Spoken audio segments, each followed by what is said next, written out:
নতুন একটা পর্ব নিয়ে আবারও হাজির হয়ে গেছি।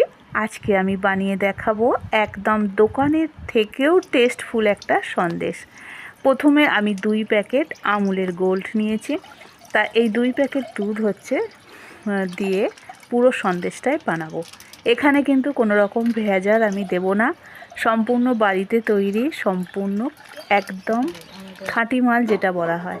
তাই এখানে দুধটাকে প্রথমে গ্যাসের মধ্যে বসিয়ে দিয়েছি।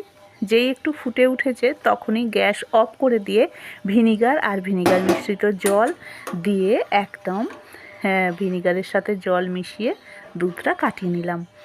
আর এই যে ছানাটা হচ্ছে, এটা হচ্ছে ভিনিগার যেহেতু দেয়া আছে তাই হালকা করে একটু নাড়াচাড়া করতে হবে, তাহলে যতটা দুধ থাকবে দুধের মধ্য থেকে ছানাটা পুরোপুরি বেরিয়ে আসবে।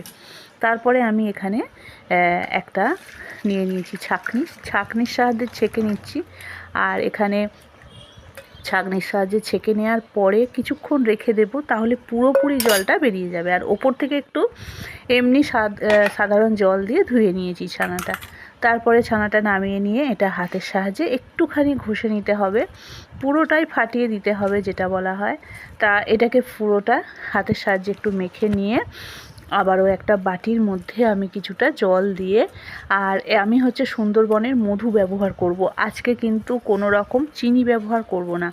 আর যেহেতু মধু দিয়ে করছি, এটা কিন্তু যে কোনো মানুষ যারা সুগার পেশেন্ট, বাচ্চা, সবার জন্য কিন্তু ভীষণই উপকার।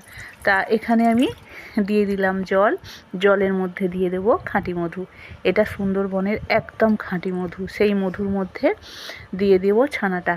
সেই ছানাটা দিয়ে এর মধ্যে আবার দুটো এলাচ ফাটিয়ে দিয়েছি, আর এখানে দিয়েছি গাওয়া ঘি। তারপরে এটাকে একটু নাড়াচাড়া করতে হবে, আর বারবার নাড়াচাড়া করতে হবে যাতে না তলায় ধরে যায়। তাই একটু নাড়াচাড়া করার পরে এটাকে নামিয়ে নিতে হবে, কারণ এটা না হলে তলা থেকে পুরোটাই পুড়ে যাবে। হালকাভাবে এইভাবে নাড়াচাড়া করার পরে যখনই একটু শুকনো মতো হয়ে আসছে তখন নামিয়ে নিচ্ছি। তারপরে বাটিতে এটা সাজাবো, বাটির মধ্যে পুরো ঢেলে দিয়ে তবে এটা ঠান্ডা হলে কিন্তু আরেকটু শুকনো হয়ে যাবে। তা এর মধ্য দিয়ে সুন্দর করে সাজিয়ে দেবো। আজকের এই পুরো ভিডিওটা আপনাদের কাছে কেমন লেগেছে অবশ্যই একটা ছোট্ট কমেন্ট করে জানাবেন। যদি ভালো লেগে থাকে তাহলে চ্যানেলটা অবশ্যই সাবস্ক্রাইব করে নেবেন, আর যদি ফেসবুক থেকে দেখেন তাহলে ফলো করে দেবেন, একটা লাইক দিয়ে দেবেন আর শেয়ার করে দেবেন। আবার নতুন কিছু নিয়ে দেখা হচ্ছে। অনেক ভালো থাকবেন, টাটা।